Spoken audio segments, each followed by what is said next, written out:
दूसरे ने दिया, वस्त्र भी दूसरे ने दिए, शरीर भी दूसरे ने दिया, कुछ भी अपना नहीं। जो मेरा है मैं अपने आप को जान ना सकी, क्योंकि मैं तो केवल आत्मा हूं और मेरा वो परमात्मा है। उसे राम कहो, कृष्ण कहो, परमात्मा शिव कहो, कुछ भी किसी भी नाम से आप पुकारिए। साईनाथ महाराज ने कभी ये नहीं कहा कि आई एम गॉड, मैं भगवान हूं, कभी नहीं कहा। उन्होंने कहा सबका मालिक एक। उन्होंने ये नहीं कहा कि मैं भगवान हूं, परंतु हम उनको भगवान मान रहे हैं, तो इसमें उनका क्या दोष है? बड़े समझने की बात है। उन्होंने ये कहा है कि सबका मालिक एक है। आप कथा में कल श्रवण करेंगे कि जब श्री कृष्ण उद्धव को माध्यम बना के और वृंदावन संदेश भेजते हैं कि जाओ मेरा संदेश लेकर के जाओ, और भगवत प्रेमी संदेश लेके जाते गोपियों से उद्धव कहते हैं कि अपने मन को ब्रह्म में लगाओ। किस कृष्ण के लिए रोती हो? अपने मन को ब्रह्म में लगाओ। ब्रह्म का क्या मतलब है? ब्रह्म का मतलब है परम धाम। स्वयं भगवान कह रहे हैं, और भगवान ने स्वयं मीरा से भी यही कहा था कि जब मीरा भगवान की भक्ति करती थी तो भगवत प्रेमियों मीरा को भगवान ने दर्शन दिया, श्री कृष्ण ने, और कहा कि मीरा मैं तुम्हारी भक्ति से बड़ा प्रसन्न हूं, वरदान मांगो और कहो तो तीनों लोक तुम्हें सौंप दूं। मीरा ने कहा प्रभु मुझे तीनों लोक नहीं चाहिए, क्या करूंगी तीनों लोक लेके? मुझे तीनों लोक नहीं चाहिए, मुझे अगर आप देना ही चाहते हो और आप यदि मेरी भक्ति से इतने ही प्रसन्न हैं तो मुझे मोक्ष दे दो, मुक्ति दे दो, बस। भगवान कन्हैया ने भी कहा था कि मीरा अगर तुम्हें तीनों लोक चाहिए तो मैं दे सकता हूं, लेकिन मोक्ष देने के लिए तुम्हें किसी गुरु की शरण में जाना होगा। तब मीरा ने संत रैदास को अपना गुरु धारण किया था बंधुओं, जो कि मोची थे, जूता गांठने का कार्य करते थे, लेकिन जात पात पूछे ही नहीं कोई, हरि को भजे सो हरि का होई।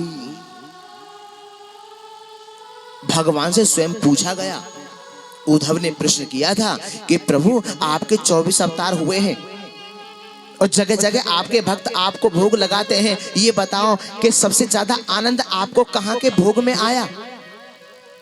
भगवान ने कहा उद्धव वैसे तो मेरे भक्त मुझे जगह जगह भोग लगाते ही हैं और मैं पाता भी हूं, लेकिन उद्धव जैसा आनंद मुझे 2 स्थानों पर आया, ऐसा आनंद और कहीं नहीं आ सकता। कहां प्रभु? एक तो मैंने विदुर जी के यहाँ केले के छिलके खाए तब, और दूसरा जब माता सबरी के यहाँ झूठे बेर खाए तब। पहुनाई मेरी भई केवल 2 ही बेर, एक विदुर घर साग की दूजी सबरी बेर। प्यार में ताकत है दुनिया को झुकाने की, वरना क्या जरूरत थी राम को झूठे बेर खाने की? क्या आवश्यकता थी? प्रेम के वसी तो पाए, है ना? कल सुना था ना आपने, जो प्रेम गली में आए नहीं प्रियतम का ठिकाना क्या जाने। जिसने कभी प्रेम किया ही नहीं वो प्रेम निभाना क्या जाने, क्योंकि प्रेम ही परमात्मा है। तो ब्रज में रहना है तो क्या कहना है? जोर से बोलेंगे। तो भगवत प्रेमी माया रूपी कन्या ने रुदन करना आरंभ किया। सारे पहरेदार जग गए, दौड़े दौड़े कंस के पास गए। महाराज महाराज क्या बात है? महाराज देवकी ने 8वीं संतान को जन्म दे दिया है। अच्छा हाँ। कंस दौड़ा दौड़ा आया, कारागृह में प्रवेश किया। मैया देवकी से कहा ए देवकी लाओ उस पुत्र को हमें दो। मैया देवकी रोने लगी, भैया इसे मत मारो भैया, भैया आपने मेरे इतने सारे पुत्रों को मार दिया भैया, इसे मत मारो भैया, और ये तो वैसे भी कन्या है भैया, ये तुम्हें क्या मारेगी? कंस को पता चला कि कन्या है तो बड़ी जोर जोर से अट्टहास करने लगा, मतलब हंसने लगा, और कहा वाह हमारा काल वो भी कन्या। मैं यही तो कहना चाहते भैया, इसे मत मारो, ये तुम्हें क्या मारेगी भैया? नहीं देवकी, कब अबला सबला बन जाए इस बात का कोई भरोसा नहीं है, लाओ इसे हमें दो।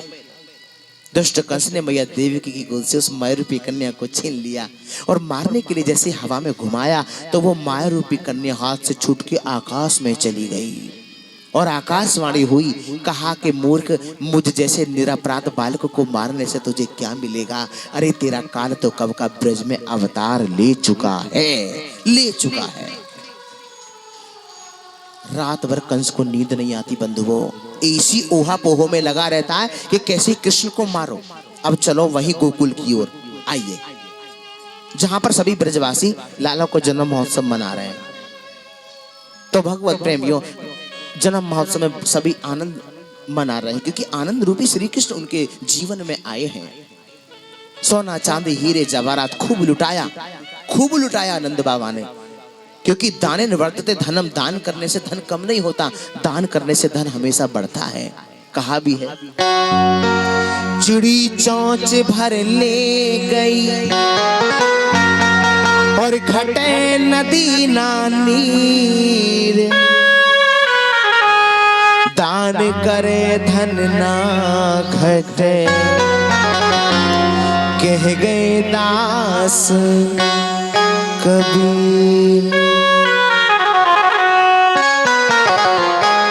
चिड़ी चोंच भर ले गई, घटे नदी ना नीर, और दान करे धन ना घटे, कह गए दास कबीर। दाने निवर्तते धनम, दान करने से धन बढ़ता, कम नहीं होता, और दानम दुर्गति नाशनम, दान दुर्गति का नाश भी करता है। कह दो जय श्री कृष्णा। हमारे सदगुरुदेव तो यहाँ तक कहते हैं कि सब भक्तों को, प्रत्येक जीव को दशांश निकालना चाहिए। दशांश का मतलब है, जैसे माना 10 रुपए में 1 रुपया, 9 आपके हैं, 1 आपका नहीं है 10 में, 100 में 90 आपके हैं, 10 आपके नहीं हैं, 1000 में 900 आपके, 100 नहीं, 10,000 में 9,000 आपके, 1000 नहीं, 1 लाख में 90,000 आपके हैं, लेकिन 10,000 नहीं। संसार में ऐसा कोई भी व्यक्ति नहीं है जो 10,000 से नीचे कमाता हो। हाँ जी के ना जी। हम अपने आप से पूछे कि क्या हम निकालते, क्योंकि जबकि 10,000 का दशांश 1,000 बनता है। कहते हैं कि अगर हम दशांश नहीं निकालते तो हारी में, बीमारी में, नहीं तो बच्चों की मति व्यर्थ हो जाएगी, बुद्धि भ्रष्ट हो जाएगी। एक जगह की बात है, एक माताजी हमें मिली तो बोली, गुरुजी कोई कमी नहीं है, 5 लाख रुपया किराया आवे हमारे, कोई कमी नहीं है, लेकिन महाराज जी 4 बेटाएं, चारों बेटाओं में से एक भी निकम्मो ढंग को ना है। हमने कही चो माता जी का परेशानी है? बोले कि मोते भी लड़े, निकम्मे, और अपने बापते भी लड़े। अच्छा हाँ। अब जब कथा है रही, आरती जब भाई, हमने उनको बताया कि माता जी 5 लाख अगर हर महीने आता है तो उसमें दशांश बनता है 50,000। हाँ जी के ना जी। लेकिन बुरा मत मानना, कड़वा सत्य है कि ऐसे लोगों को देखा है कि जिनको भगवान ने सामर्थ्यवान बनाया, उनका दिल बहुत छोटा हो जाता है। समझ रहे हैं या नहीं? और जिनके पास कुछ नहीं होता, उनका दिल बहुत बड़ा होता है। वो स्वयं ये सोचते हैं कि काश हमारे पास होता तो ना जाने हम क्या कर देते।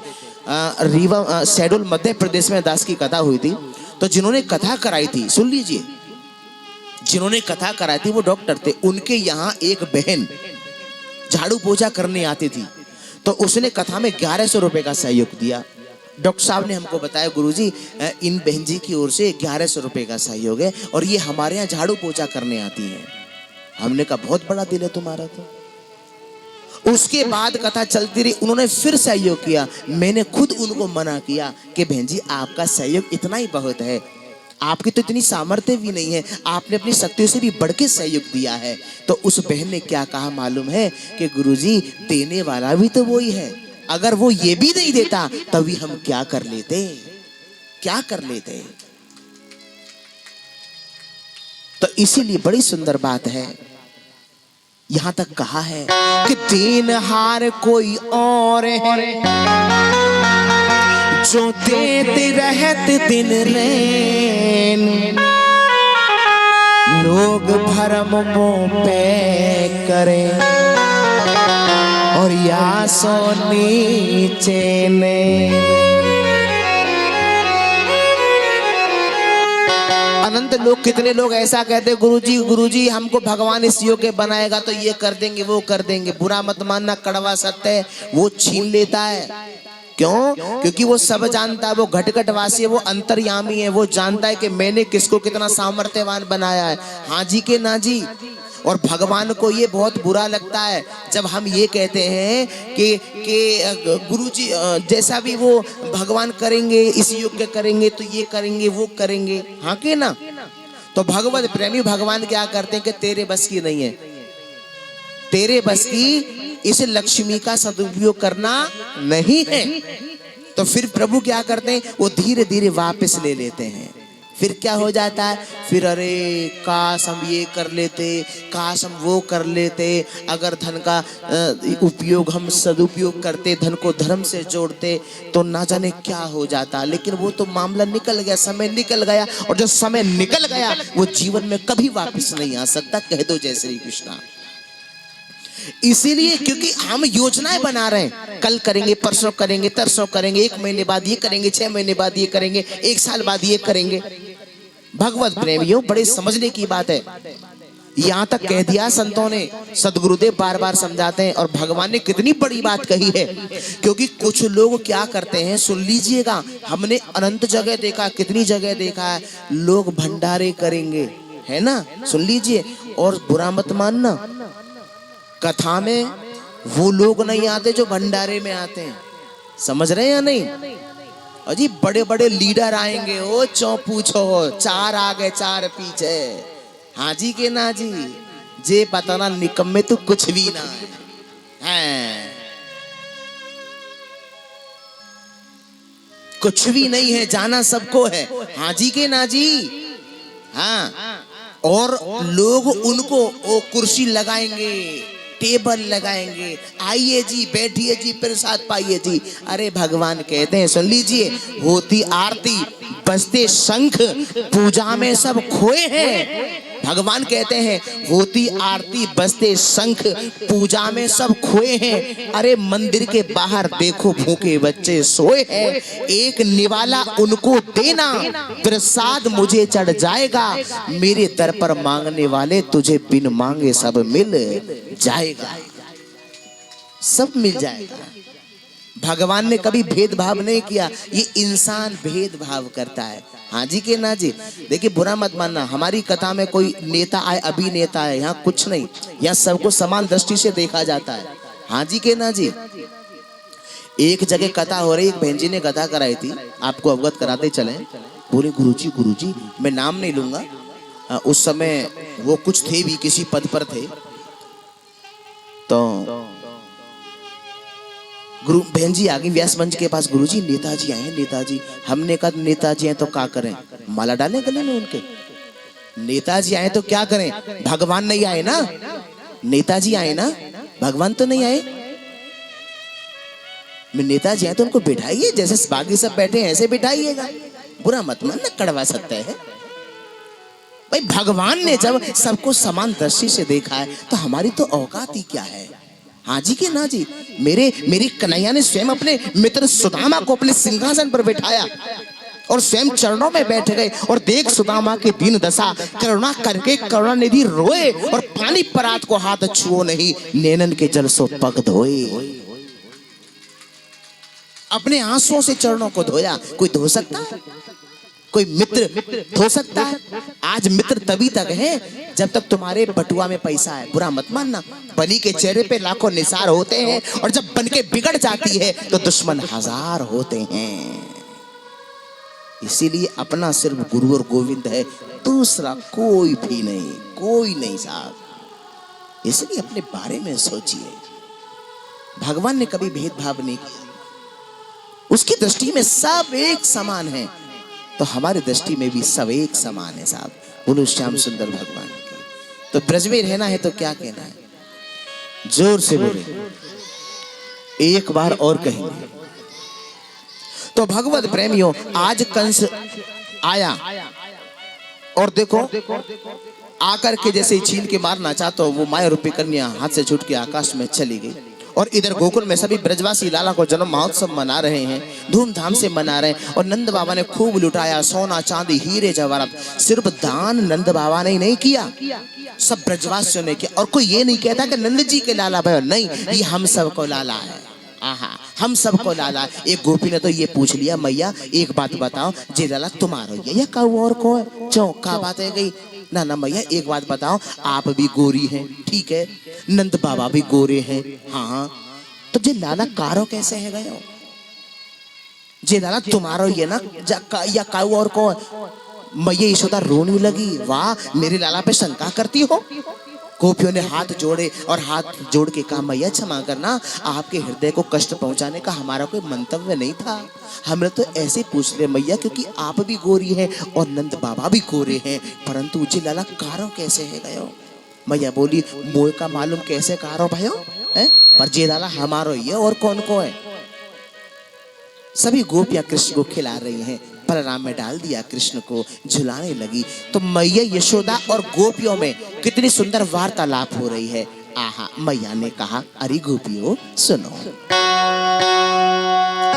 अरे पले नामे नंद कुमार निके होले छोटा दीजो, निक होले छोटा दीजो, और इनकी होले छोटा दीजो, निक होले छोटा दीजो, निक होले छोटा दीजो, और पल नाम नंद कुमार निक होले छोटा दीजो।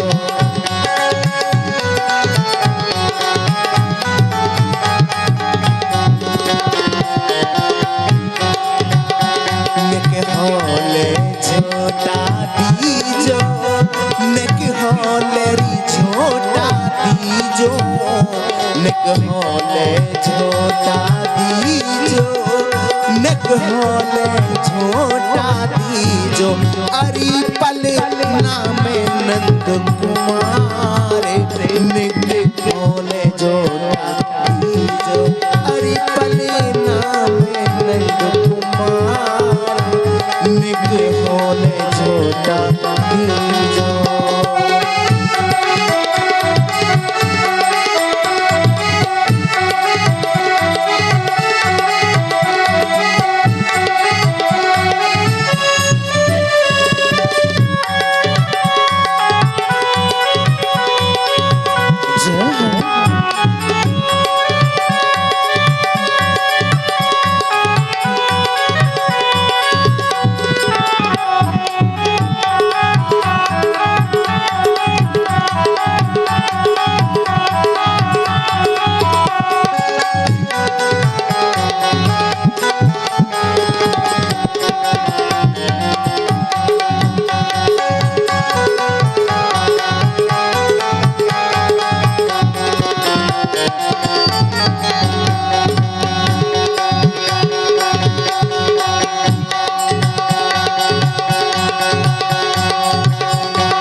छोटा में धचक लगेगी और कच्ची नींद खुलेगी, छोटा में धचक लगेगी और कच्ची नींद खुलेगी, छोटा में धचक लगेगी और कच्ची नींद खुलेगी, रोए रोए कर देखो बेहाल निक होले छोटा दीजो, अरे पल नाम नंद कुमार निक होले छोटा दीजो।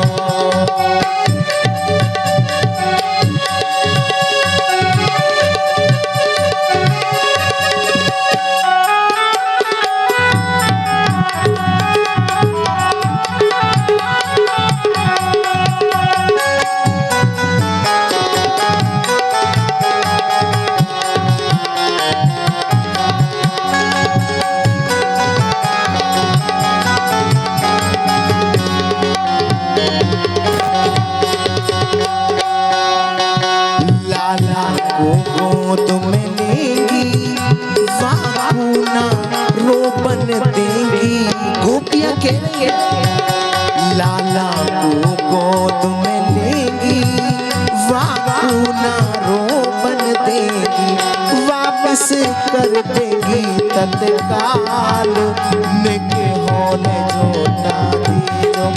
अरे पले नाम नंद कुमार, निक होने झोटा दीजो।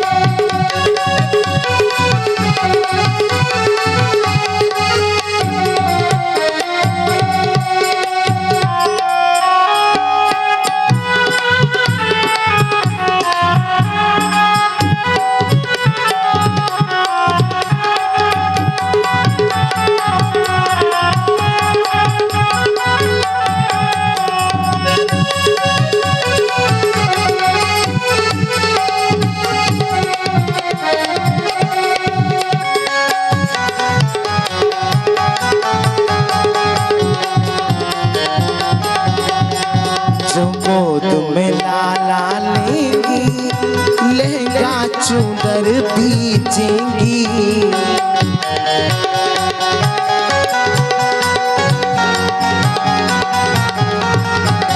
जो गोद में लाला लेंगी, लहंगा चूदर बीचेंगी। सुसु कर देगो मेरो लाल, निके होने झोटा दीजो। अरे पले नाम नंद कुमार, निके होने झोटा दीजो।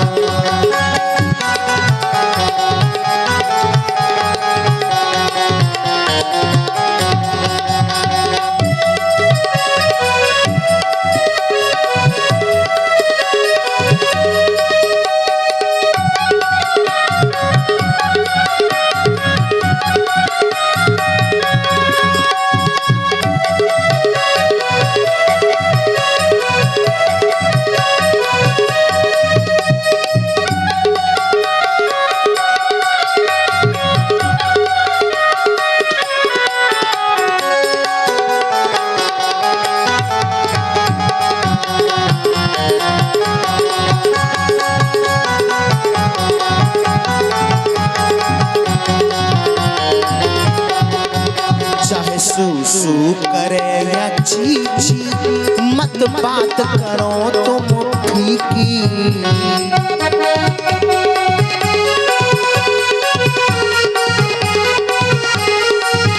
चाहे सुसु करे या चीची, मत बात करो तुम फीकी। अरे लाला को लेगी संभाल, निक होने झोटा दीजो। अरे पले नाम नंद कुमार, निके होने झोटा दीजो।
ज्यादा मजबूर